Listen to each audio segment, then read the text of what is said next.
I'll try this. Yeah, see, I'm getting this. I can hear you. Okay, I'm going to try and see. I wonder if I do that. I think maybe that. Maybe I think sometimes if it's the zoom is on the screen, it's when it takes over. I think we might have us now. Right. Okay. I think this might be it. I'm just asking everyone just to confirm for me if we get sound and all that.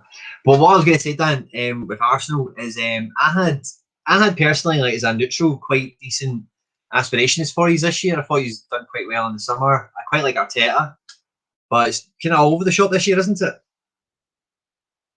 Yeah, I think I don't know what you'd call it. Maybe teething problems or something like that. Like the football was particularly dire for about 2 months. I think in my years of being an Arsenal fan, it's one of the worst periods of football enjoyment I've had. Like every game was very, very turgid and just, you could see what we were trying to do, but it wasn't working and we weren't changing things. But I definitely share the same optimism as you had, and I think I still have it as well, just because of the younger players are coming through. Like I was trying to think the last time I was so enthusiastic or attached to a group of players in the Arsenal team as now. But I really, really like Saka. I really like Tierney. I really like Martinelli. I really like Smith Rowe. Like there's just loads of really young players that I just like how they play. I like their swag and I like how they handle interview questions. I think there's definitely a good generation there. See, Saka, where do you think is his best position? I think he's best on the right, just because that's where we played in the last couple of games, and he's been unreal. He just looks like someone who's in his prime already. And then I actually really like him on the right because I kind of prefer Pepe on the left as well. He seems to be a little more effective in that he doesn't overthink things. He doesn't kind of try to think, okay, I'm going to try and cut in here.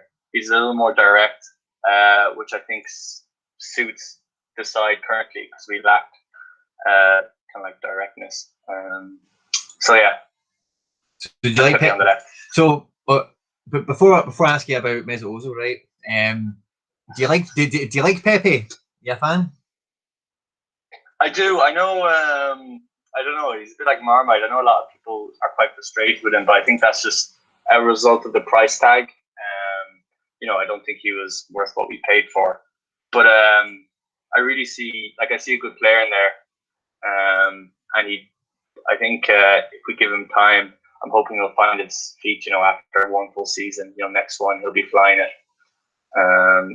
I'm hoping he's one of those players where it takes him maybe a year and a half to kind of really settle into a league, and then he's almost unrecognizable after a summer training camp. But that's all optimism, isn't it? Like that's just it's maybe delusional.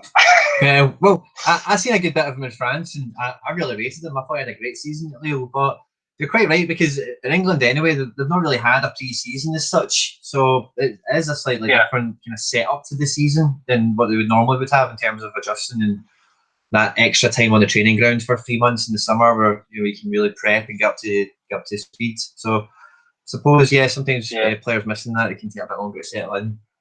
Now, I think as well, I don't think there's many players that can come into the any league, but especially one of the top leagues or Premier League, into a team that's struggling, has kind of gone through management changes and immediately kind of carry the team. I know Bruno Fernandes did that, but there's not many players that could do that, and I think that's probably stunted Pepe's growth a little. I don't think he's ever going to be a player to carry the team when the rest of the team is playing badly. But I think once we start clicking, he'll be one of the guys who kind of steps up and, becomes world class, hopefully. So you finally get rid of Mesut Ozil. How happy are you? Yeah. I'm quite happy, really, just purely from a financial, not that, I have a financial investment in the club, apart from just going over tickets and stuff. But it's good to get him off the books, for that, just because I think we can be a lot more flexible this summer. I always had I was thinking as well, just you kind of get nostalgic when a player like Ozil leaves. And I always remember when we announced the signing, and that was just after a period of just pretty vanilla signings, you know, and then just to get Ozil in his prime from Real Madrid when he was just, you know, he was cleaning up really. Yeah, it was incredible. That was just like massive excitement. So I think it's disappointment that it didn't really work out, because when he did sign on the latest contract, you know, the majority of Arsenal fans wanted him. You know, like we were delighted that he renewed. But I don't know what's happened there, to be honest. It's only stretch date, but I'd say a lot more went on between himself and the clubs, and maybe on the personal side of things than we know. It seems weird that it would be purely for footballing reasons that he wasn't played. So he's now obviously at Fenerbahce. We've got a card of him on SoRare. Do you think he'll do that? Do you think he'll score pretty well for Fenerbahce this season? Yeah, like I hope so. You could see we were quite quick to get that card out. Yeah. Didn't go unnoticed either. Everyone was on them. I've actually been eyeing up kind of the strikers, and just because, you know, once kind of Ozil gets up to match fitness, you know, if he still has it, they're going to have, you know, far more opportunities served up to them. So I think even the players around him kind of wants to watch. But yeah, I hope he does well. You know, he always seemed like a pretty good guy off the pitch. And no hard feelings, Ozil. I know you're worried about my opinions of you. So that's maybe a stupid question, Dan, right? But do you guys, you don't have a SoRare account yourself? You don't operate a gallery, do you? No. Well, we have, but they're not competitive. You know, like we can beta test accounts and stuff like that. And then obviously, because in my role as community manager, you know, it's important that I get a feel for the game. So I played a good bit before I joined, and then now, like, the aim is just, you know, we can't be competitive, and then you just kind of play with a very limited budget. Yeah. That's the plan. Like, that's kind of our agreement. So yeah, there's like, obviously the odd time I think, oh God, I wish I could have you know, thrown in a bit more into this, you know. Or like, there's a few players, because, you know, obviously I'm on SoRare every day, and I was actually I remember a few months ago I came across there was a Reddit article about Leon Bailey. Oh yeah. And it was actually about the expected goals, you know, and they're saying that he's going to explode eventually, you know. And I was thinking, oh, maybe I could get Leon Bailey. And I think at the time he was maybe going for about 80, 90 euros. Yeah. And now he's just, you know, he's just lighting it up. I think he's at 500, 600 now. Yeah, great player to have if you have him. Aye, well, I had him for a little period. He done me quite well. I sold him on now for a wee bit of profit, right enough. But he's a good one. Yeah. Do you know, it's funny, I never actually think about Reddit for football. I never go on Reddit. I don't really go on Reddit much, but it's not something I've ever really I've really thought about in terms of an avenue for looking up stuff on football. Yeah, I use it quite a lot.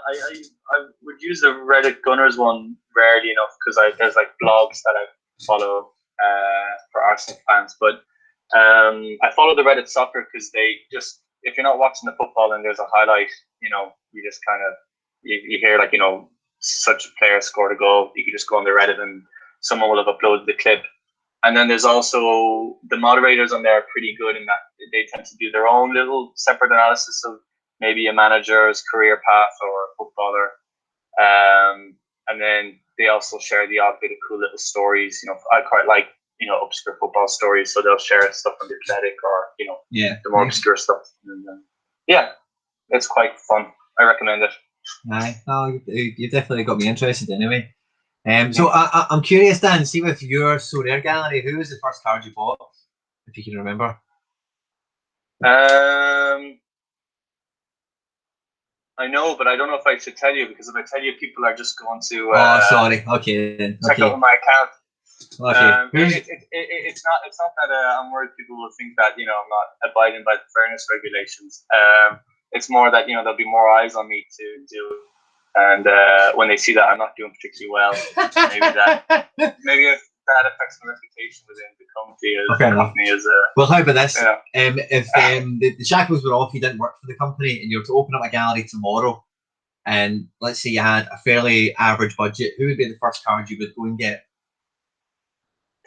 Actually, do you know what?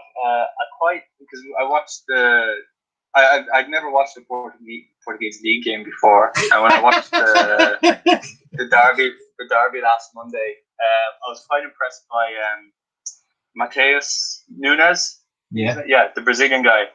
He was actually man of the match, but I looked him up afterwards, and he hasn't been doing too well in terms of scores, on SoRare data and all that. But he just seemed pretty good in that game, like just tall. I think he's about 6'. He looked quite tall amongst the Portuguese, and just really tight control, good, solid, quick passing. Yeah, maybe him. I think he's going for about 80, 90 euros, maybe. Yeah. So, and he's quite young. I think it's his first season in Portugal too. But anyway, don't listen to me. Anyone who's watching,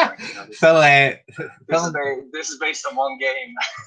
Phil in the comments has said, Dan, your account is called Gawker. That's the name of your account. Yeah, it is. Gawker and McGawker, the two. That's it. I've got another one here from Jasper. Was the first D3 tournament you entered was the Global All-Star D3. What was the first super rares? The first super rare I got, Jasper, was Kieran Trippier, and then I think I got after that like a Kluivert, which I don't have anymore, but I still got the Trippier. And the first D3 that I did go for was the Global. And actually, really good question as well, because like when I first started going for the Globals, and Dan, you'll remember from like obviously how long you've been around and whatever. See, when all the leagues are up and running, I had a lot of Japanese cards doing me really well in All-Star D3 because other people didn't play them. And I'd have like midfielders and defenders that would score like 80. And, with those super rares, they've done me quite well. So thanks for asking the question, and there's your answer. Global All-Star D3, Trippier, and I think it was Kluivert. I had the Kluivert comment card, and I got him. Nice. I got him in the draft. Nice. So there you go. Here's another clue if people want to go digging for my account. I bought them because I'm a massive. Let's see, I say massive, especially for the last like 2 seasons, especially 3 seasons, because I've had a bit of skin in the game. But I've always been a big kind of admirer of Leipzig, and I was on SoRare when the Kluivert transfer went through, and I know them really well enough to know that he was never going to get a starting berth every game week. But I thought, I've got to have him. And the super rare, as the news was breaking, he was transfer, and I thought the super rare looked quite cheap. And I picked it up, and it did me okay. It didn't win me or contribute or anything, but it was a nice kind of little card to have. But it was the only Leipzig one, and then they went and signed Sorloth, and I had to go and try and get my hands on one of them as well. Outside of Arsenal, Dan, what kind of is there any other European teams you've got like an affiliation to or an affection with? Well, I grew up in Brussels. My parents are Irish, but I grew up there. So the first football matches I went to was actually FC Brussels. Yep. They don't exist anymore. They're just one of those teams that fold constantly just because of bankruptcy or ownership issues. But they've actually since been reformed by like a group of really dedicated fans. So now their rebirth, they're called kind of like Wimbledon, FC Wimbledon. But their new team is now like the new version of the team is Racing White Darren Mullenbeck 47. So like RWDM 47 for short. So they're in the second division, but I haven't seen them in about 13, 14 years. But De Camargo used to play for FC Brussels when I used to go to those games, and he's still a card in the game, so that was pretty cool. Oh yeah, that is cool. To see that, yeah.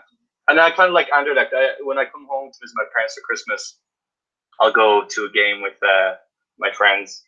Just like the Stephen's Day, Boxing Day for the English audience. The 26th match game fixture. We'll go to an Anderlecht game, but that's about it really. Well, what's it like an Anderlecht game? Is it a feisty crowd? Is it good attendance? Good attendances? What's it like? The attendance is always really good. Like in terms of ultras, I think what it's lacking is that they're quite split. There's like 3 different groups, and so when you're there, you have one side where there's a core group of fans bang on the drum. And then there's like these other guys who are trying to start their own thing. But the games are great. Like the atmosphere is really good, and then they have loads of really good, dedicated Anderlecht locals nearby where the beer is pouring fast in plastic cups, and they have really hardcore European techno, Yeah. on loop. So it's a good experience. It's different from a Premier League game. Just good crack. Yeah. It's one of the things that I think as football fans we all kind of think, oh, next year I'll go to this game abroad, or maybe you do get a chance to go to like Stag Do, or maybe you go to the New Camp, who's quite a popular one.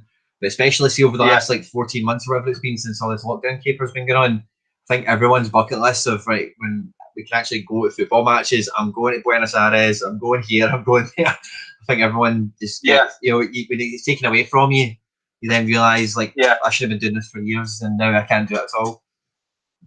Who do you support actually, Quinny? I think I might have asked you this already. Well, I'm a Celtic fan at heart, but I've supported Man City since 99, 98, something like that. Okay, you're one of the originals then. Yeah, kind of. Yeah, it was like this. If you know Man City, kind of alright. Like the playoff final where like Paul Dickoff is, it was a big kind of famous playoff final. That was one of the first games of football I ever watched a full game of, and it was this pure historic playoff final, and it was back and forth and extra time and penalties and sudden death penalties and all that stuff, and it got me hooked. And I also hated Man United at the time just because a boy at my school who I didn't like loved Man United, and I thought, well, if he likes them, I hate them, because when you're a wee boy, that's logic, Yeah, no, it completely makes sense. I was kind of the same. All my, like in the 90s, my friends supported United, so just wanted to be different. My dad also supports Arsenal. He started supporting them in the 70s when they had a lot of Irish players. Oh, nice. But I remember him telling me, I think it was after the Invincible season, and I just kind of started taking victories for granted. And he was saying like, it won't always be like this, and that really resonates with me now. But I used to even now it's hard enough to like the Man City team with like kind of really nice players they have. But I quite like City as well, like in kind of the mid-noughties. The Sven-Goran Eriksson years are pretty cool. Yeah. I remember in Pro Evo, I used to always get Musampa. Oh, yeah. When you're making your Master League, he'd be one of the... I don't know why, I just liked... Musampa, he was rapid, wasn't he? Yeah, I must have just watched a match of the day where he scored a screamer or something like that. I was like, oh, yeah, I'm going to get hit in my Pro Evolution team now. Yeah, I remember that. Aye. Yeah, that's good. Like, Pro Ev back in the day was good. I loved Pro Ev.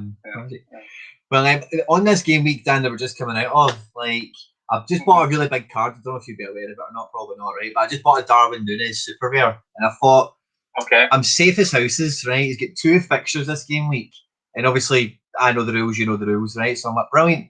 If he doesn't play one game, then I've got the other. Both games are quite winnable and all the rest of it. Right before the game, or maybe about a couple of hours before kickoff, there's a wee thread I find on Twitter somewhere, and it's like, oh, he's got a knee knock. He's not going to start.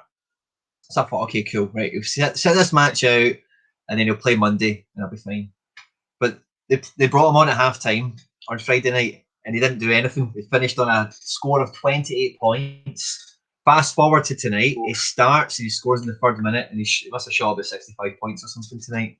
So I'm absolutely done a kipper. I'm sitting in 17th. I'll get a tier 1 rare for the looks of it.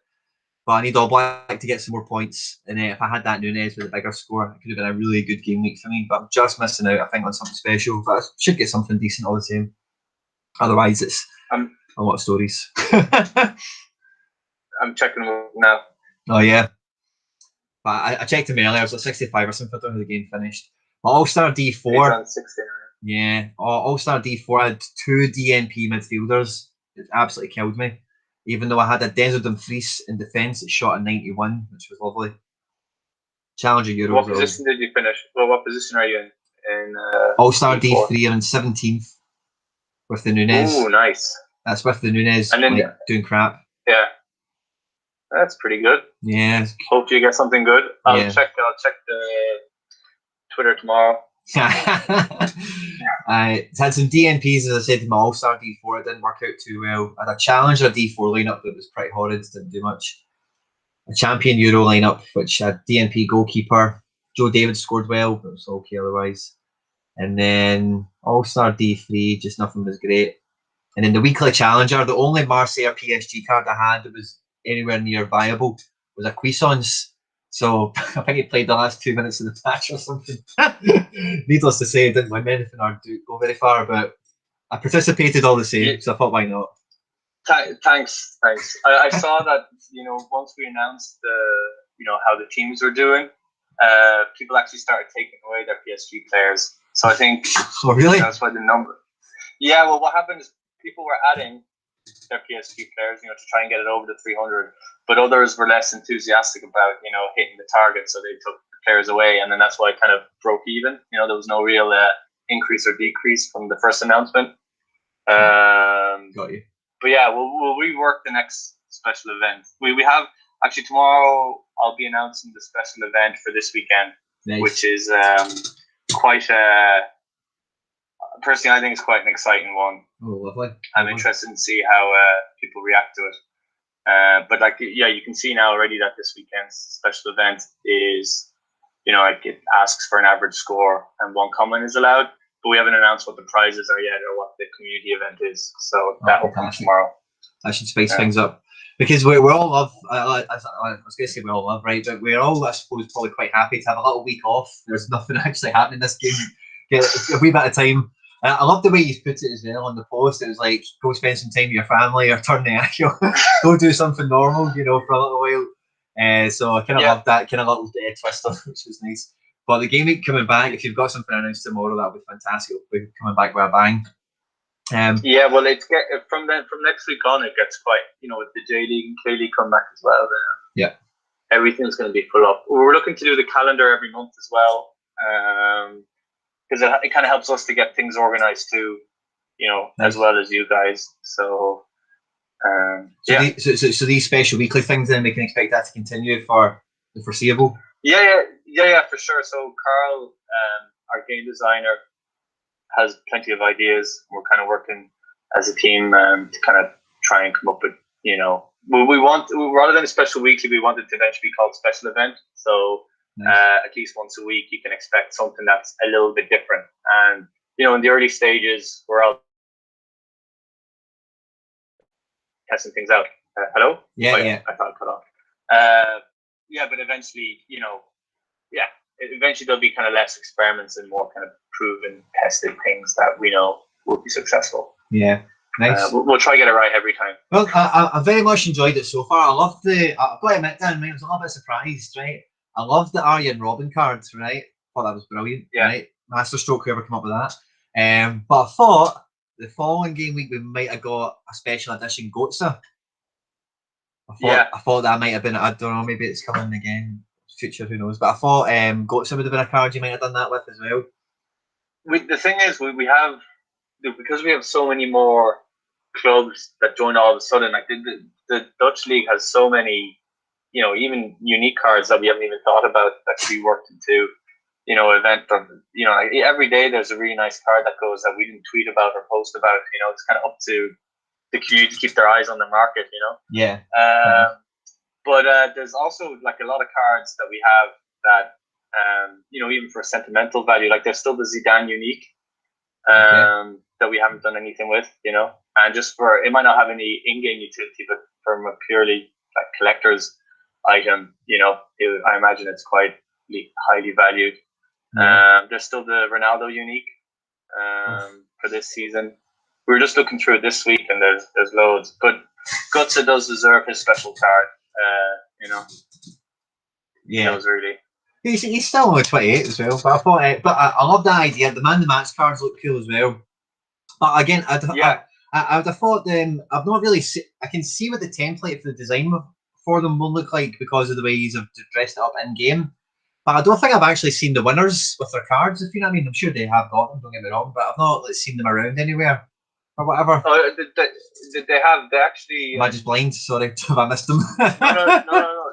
They actually, for purely aesthetic point of view, they go really nicely with Robin's jersey, the Groningen jersey. Then luckily, Sporting won last week, so it goes quite nice with their green and white as well. But our new graphic designer designed those, and personally they're my favorite looking cards in the game so far. Nice. I like them. And the lads are currently working on the redesigns for the new season cards when they come out soon as well. Nice. Anything drastic, or is it kind of following the kind of trend we've seen over the seasons? I don't know. I know the guys have their own ideas, but I haven't seen. Philippe's next to me in the office. Well, next to me is in 2 meters distance. But he's kind of been working on it behind the scenes, but I haven't seen any drafts that they're happy to share yet. So I can't, it's not that I don't want to tell you. I just that's okay. I won't take it personally. Dan. We are live on the internet, so I understand. I think initially when we were kind of scheduling to get together last week, one of the things we were planning on having a wee chat about certainly was like the AMA and kind of how all that panned out and everything as well. I know from kind of chatting to you beforehand and just before we come on tonight, I think first of all, if you don't mind me just kind of touching on the AMA, is that okay, Dan? Yeah, for sure, no worries. I think it was quite good for everyone involved that the first 2 questions were the ones that most people kind of wanted some sort of address on. First and foremost, just about, French Connection, Kurupu, this and that, what does it mean, and all the rest of it. And I for one, quite happy with the response that was given, and I think we're all relatively on the same page, in terms of how all that should work and does work. I for one, I think the main thing for most people, right, I've been badgering my uncle, right? I've been saying to my uncle, listen, my uncle's not a great football. He's a Celtic fan, and that's his extent of his football knowledge, right? But I've been saying to him, Robert, all you need to do is go on this game, play it. All you need to do is buy ex-Celtic players. There's enough of them floating about, right? Stick them in the team, and you'll do well most weeks, and you'll do this, you'll do that, and he's just not into it. And I was getting to the point where I was thinking, right, I might just do this for you and give you it, and say, there you go, Robert. I've bought the players for you. You've got him. On you go. Fill your boots. Have fun with it. And that's the kind of thing that I always had a bit of fear of. I don't want anyone to think that I'm up to anything, if that makes sense. And I think most general people in the community would have a similar kind of fear, in terms of they might be their best pal, might be their cousin, could be Andy, So I think that's where most people's kind of first thing comes from, is I didn't actually go and help my best pal because I was really worried about doing this and getting in trouble. And then you've got these guys who do it and then tweet about it, and I think there's a wee bit of a, people are, I think it was just a whole kind of storm of mixed emotions and everything as well. As much as the competitive and the fair play elements, of course, that we're jumping about. Yeah, a big part of it as well is, the game, in terms of how long it's been live and stuff, it's still quite new. Yeah. And also there's players that have been with us since day one, so they're, so in some cases they'll be maturing quicker than the game is, so they're going to start trying to make their own ways of form of entertainment, or trying to build their own little internal competitions or stuff like that. I'm sure there's a lot of internal leagues that we're not aware of at all.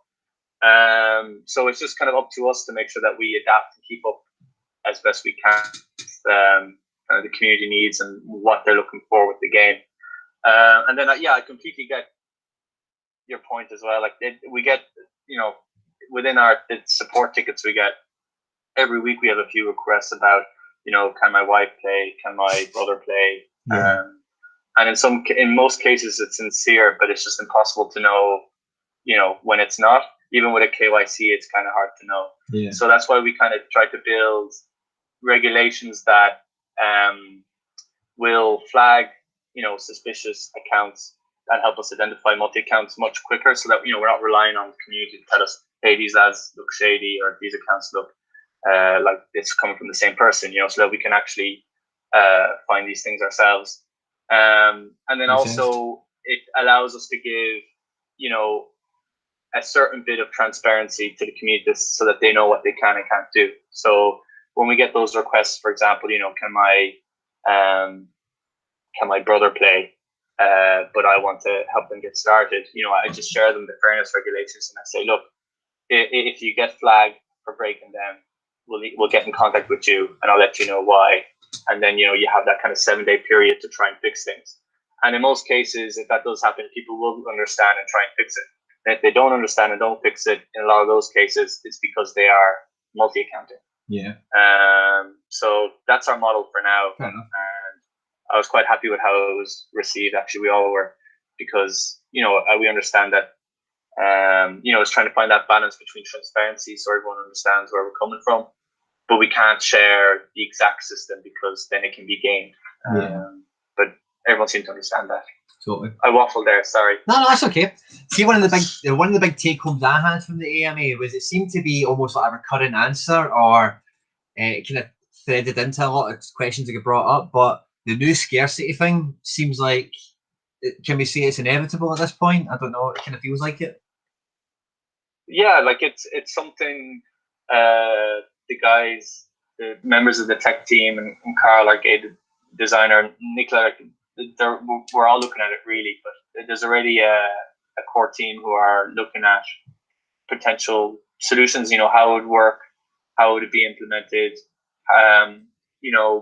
what new division structures would there be. So we're looking into it, but a lot of this stuff takes a lot of time, because when you introduce a new scarcity and new divisions, you want to take it as an opportunity to kind of improve the onboarding, people who want to come in and spend lower, and also to welcome, our anticipated growth, because we do expect to have, far more users than we have, or managers than we have right now. Yep. And then also it uses as an opportunity to try and rebalance the higher tiers and divisions. So it's a lot of work and a welcome challenge, but yeah, inevitably it will come. I just, I wouldn't be expecting it in the next month or so. Yeah, because and again, I'm just going to say this because I said that I think last week, just when I was chatting about it myself. But personally, more than happy with every decision I've seen the company make thus far. Most of the kind of things that come around the scarcity is most people say, it will be a batch of 1,000. I think that's just personally, anyway, it's just a wee bit of commentary. I think that's far too much, if you know what I mean, for a new band, just personally. But yeah. So the number of the cards hasn't been decided yet either, and also because we need to, it's dependent on how many new players we have too. If we have, and also how often we release them, and but yeah, so that's still something that needs to be decided. But whatever decision is made, everything will be weighed up against it. So that includes, new leagues we might be announcing, or new clubs we might be announcing, and also how many new managers we expect, in the next 6 months to a year. So a lot of it is very, very educated estimations or guesswork. Yeah, well, and again, in line with what you're saying there, what Nicholas's response was, we've got big plans for marketing, we've got big plans to really push out this year. We've now got something that's ready to be advertised and, kind of heralded around, which I think gives everyone certainly get. I couldn't get any more excited about playing this game anyway. But after that, I was, hearing it from the man himself. I did, did kind of put a wee pep in my step for a couple hours afterwards. I was thinking, yes, here we go, man. We're going to see some fireworks. Yeah, there's a lot of, there's a lot of big. I see it every day, and I can't get over it. Every day there's something that's announced, or there's a new change, or it took me even now I'm still kind of getting up to the pace that's set in SoRare. Wow. It's quite quick, Yeah. So, and it's very exciting. It's great to be part of it. But yeah, everything that Nicola said in the AMA, it's not just empty words. There's stuff that's coming in the next couple of weeks, in the next couple of months, that are going to blow people away. Yeah. Can't wait. You can hold me to it. If you're disappointed, I'll do a follow-up stream. Well, you're more than welcome back anytime. I think one thing that was good to hear as well is there's definitely not going to be any changes to the matrix mid-season. In terms of performance scoring. One thing I did want to ask you about that, right, is what do you guys term as your core calendar for football? Is it the European calendar? We're actually, just today we were talking about the Gameweek windows, because we mentioned, Nicola mentioned it in the AMA, that we're going to review the current Gameweek windows, because we, with already now the odd Belgian fixtures fall out, and we realized, utility is extremely important, card utility, because that's kind of one of our big unique selling points, is that our NFTs have this really unique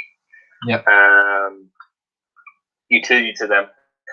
So we're revising the game weeks so that games don't fall through the cracks, or as few games fall as possible. And we're actually talking today, like, how could we split them so that, whether we weigh the weekend game weeks higher and we try and include, the Japanese Friday fixtures with that, or do we shift them with Tuesday? So yeah, in short, I don't know. Yeah. No, that's fine. And sorry, you go. Obviously, in terms of marketing, SoRare and all that, the European leagues are what we're going to push to the front. Like, that's the things they're going to see in our assets on the landing page, the new landing pages and all that. Yeah. And it's what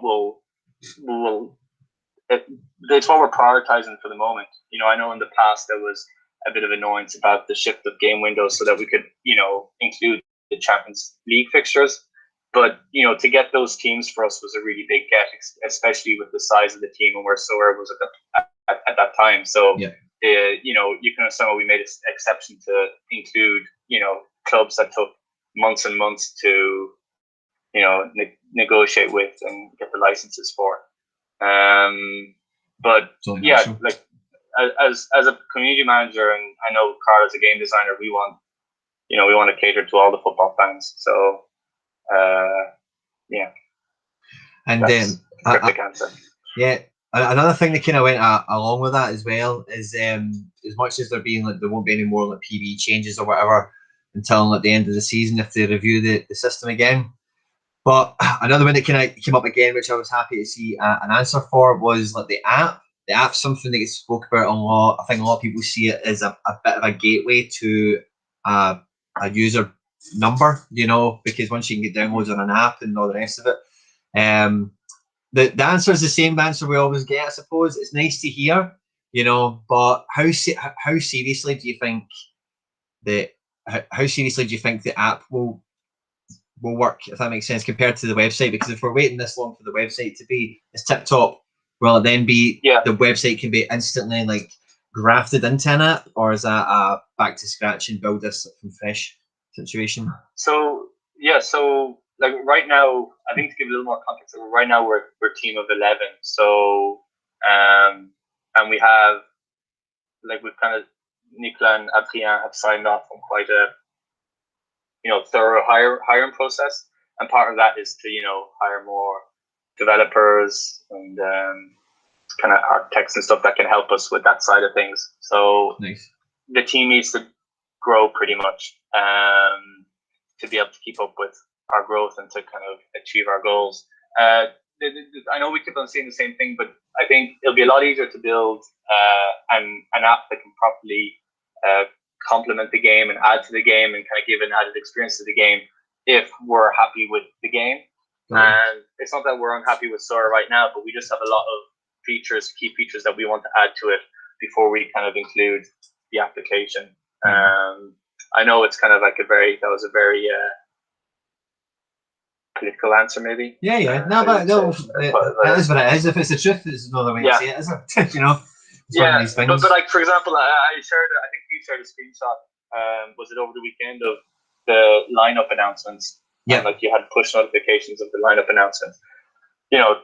That's something that I screenshotted and shared, and it's something we're talking about already. That when we have the app, we want it to not just be a mirror of what the current web is. We also want to use the technologies you get with applications to like enhance the game experience and game side of things. So that includes something that you don't have on web, push notifications to your phone to like really build on that live experience of the game. So eventually, if one of your players scores, you'll get a notification about it, and you can go in and check the future.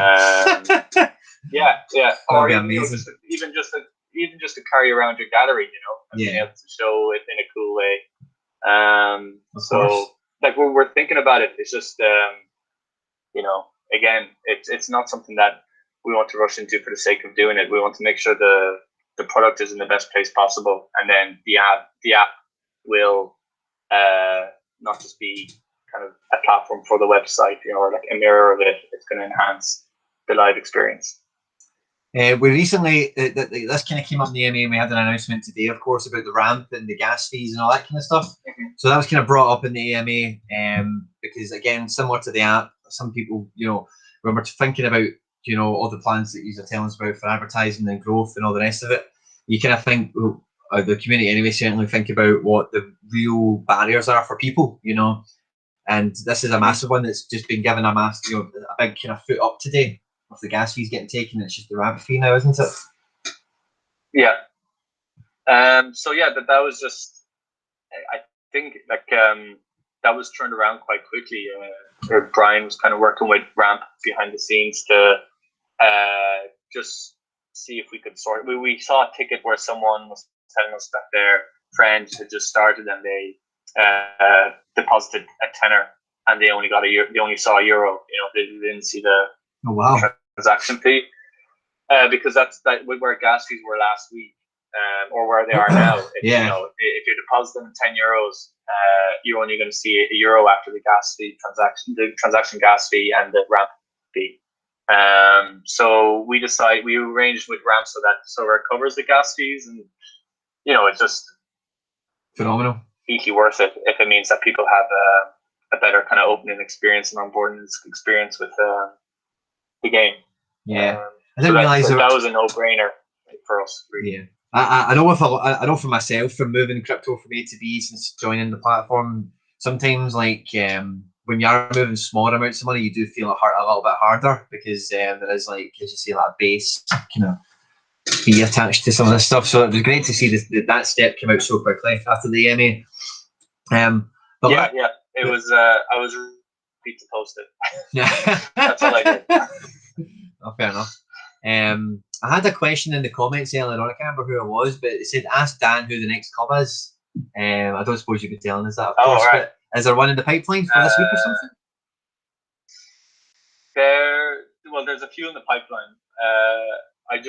We don't have dates for them yet, but expect clues.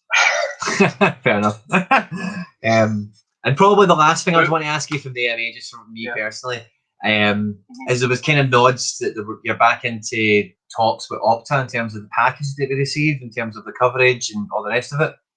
Is there anything you can tell us about that, how it works, what we're looking for, or is it just a case of you pay more money and you get more stats, or do you need to push them into commitments and stuff?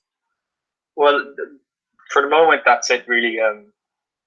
The Opta partnership was all sorted and stuff, before I joined. So I don't know a lot about the ins and outs of the agreement, but yeah, we have to pay more for more coverage. But we're looking at it, for certain upcoming tournaments. But that's it really. Yeah, I think Nicholas confirmed we would have Euro gameplay anyway. I think he confirmed that in the EMA himself. Which was lovely to see. That's one of the ones, obviously, and then we're kind of looking at regardless of, because there's so many with the Euros, there's so many licensing challenges, or obstacles. So regardless of what happens on that side of things, we're gonna do some kind of Euro event. Nice. We just don't know what that will be yet. Well, hopefully, depending on lockdown restrictions, whatever, we can do a watch along and we can get the whole gang together. We'll go to Amsterdam or something. Yeah.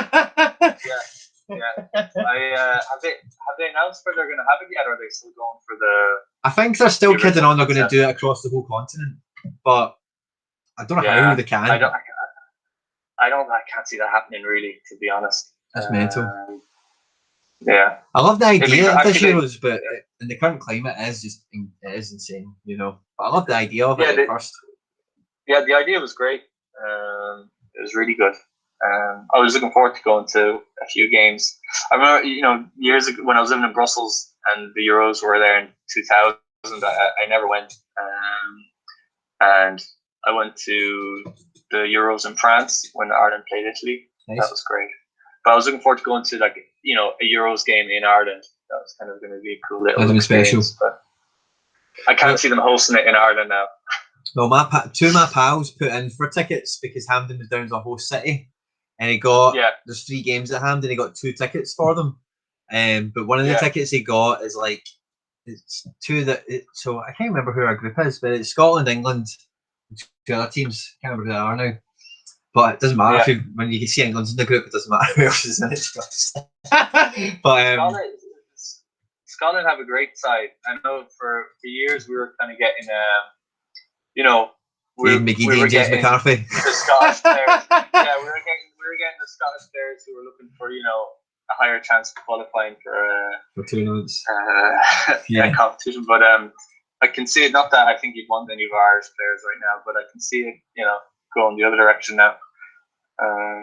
Just for Scotland have a great team. Yeah. Well, they have a great team of left backs. Yeah, there's a lot of good players, and it's kind of floating about there now. And but when I first joined SoRare, I was quite surprised how many Scottish players I could get my hands on actually. And they've all done me. They've all done me like Lewis Morgan, Johnny Russell's been a few guys that have done me pretty well so far. But how do they do? How do they do it when Bo Robertson and Tierney are fit? So I think McLeish tried to play Tierney right back once or twice. It didn't really work out too well. But I think what Clark does is he goes 5 at the back basically, and he just plays Tierney as inside left. Yeah, he's quite good there. He was good. Well, he did a good job there with Arsenal, but he's just so much better on the left, like far left. As an actual left back. See, talking about Arsenal, see when he first signed, or see when he first was getting into the team, I was thinking him and Saka on one side of the pitch would have been absolutely terrifying if you had both of them as your left back and your left mid in like a 4-3-3 or 4-4-2 or whatever. I thought that'd be frightening. But every time I have seen Saka and Tierney in the same team, I don't think they're on the same side. Whenever he's not being like a left centre back, I think there's a few times where it was. I could be completely wrong now. Someone can correct me in the chat. But it was left back. Kearney was left centre back. Saka was kind of left wing back, and then Aubameyang was left wing. Yeah. But yeah, I prefer. We did a roundabout here, but I really like Saka on the right. You did say that at the top, didn't you?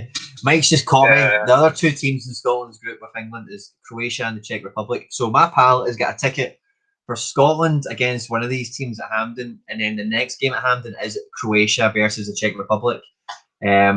So he's got 2 tickets to 2 of my mates have got 2 tickets to Hampden. One's a Scotland game, one's a Croatia game. But I think those are good games anyway. See if they do keep it the way it is. By the way, like I think everyone in England's forgotten that Scotland's meant to be playing at Wembley in June. Everyone in Scotland is going to be in London. There's not going to be any social distancing going on. There's not going to be any. No, it's going to be an absolute. Everyone is going to go to London. I'm telling you this now. The whole of Scotland is prepared to get on a bus, sing "I Can Boogie" and go all the way to Wembley. And go for it. It's going to be pandemonium. Hurry up with the vaccines. Yeah, that's it. That's it indeed. Magic. But listen, Dan, is there anything from the AMA that I've not touched on that you were quite happy about, or a question maybe Nick answered that you found quite interesting? Was there anything that kind of caught your eye? You put me on the spot. I can't think now. No, it's all right. Just in case there's anything else. No, I was genuinely very happy with how everyone, how obviously how Nicola did, but like how everyone asked, and also how they kind of discussed it afterwards. It was nice to see the discussions. I kind of took a back step a little bit and just read through everything, and it was interesting. I guess there's one thing as well that I don't know if it's been asked on YouTube, that I know a lot of people are waiting for their not all the rewards have come through. Oh, have they not? And that's and that's from last week, and that's purely because of just the cost of the high gas fees right now. It's not that we're being cheap at all. Like, it's just because just in some cases, the cost of the transaction is higher than the value of the card, and there's just like a big backlog. So it's just that's why, and we're trying to find a solution to speed that up. I think that's something that kind of happened after the AMA. Yeah. Okay, fair enough. I think there was some stuff early on, But a lot of the messages were quite big and they were coming in one after another. I'm not doing great with keeping up with the chat tonight. I bought myself a second screen so I could keep on top of the chat. But I've been trying to make sure that I'm asking you good stuff about the MA from my notes I had from last time, and also just been chatting football in general. But I think maybe with some mention of that. I've also just received word that Atletico Madrid have conceded a second goal tonight. So I'm now back to 19th. I was staring down the top 10 in a star rare reward, and now I'm definitely. I'm clinging on for dear life now for a tier 1. So be careful what you wish for. I suppose. Best of luck. I look forward to seeing your rewards tomorrow. We'll see what it is. But thanks again for joining us, Dan. It's been an absolute pleasure, and you're more than welcome to join us anytime. Okay, thanks very much for having me. All the best, mate. See you, man. Take care. Take care. Bye. And thanks a lot to Dan for joining us tonight. That was good crack, guys. Now, you've kind of seen my team, right? I kind of danced about on the screen while me and Dan have been talking. You've seen my teams and how we're doing with everything. The game week we have next game week, the next one coming, is an absolute doozy. And as you just heard from Dan, we're going to get some really good special weekly stuff on top of it. So if you enjoyed the video, guys, of course, like, subscribe, share, retweet. There's only 6 likes up there, and there's been around 25 of you floating about most of the stream. Get that number up for me, please. It means so much. Thanks again, Dan, for joining us. I hope you got some good rewards this week, guys. I'll see you on Twitter for Trophy Day tomorrow, and I'll see you on Thursday, guys. Oh, hold on. Don't go anywhere. Listen to this. Tomorrow, is it tomorrow? Starting from tomorrow, we'll get 5 episodes of Eredivisie content coming out, and we've also got 5 episodes of the J League preview coming out between now and the J League starting. I'm also going to be sitting down with some guys as well this week, maybe tomorrow, hopefully tomorrow, to record some super rare content, and that'll be dropping throughout the month as well, as all the streams that we do on a Monday and a Thursday, guys. Stick around, there's a lot of good stuff coming from SoRare and the guys himself, and from myself here at the channel. Make sure you like, subscribe, share, retweet, all that good stuff, guys. Stay out of trouble, and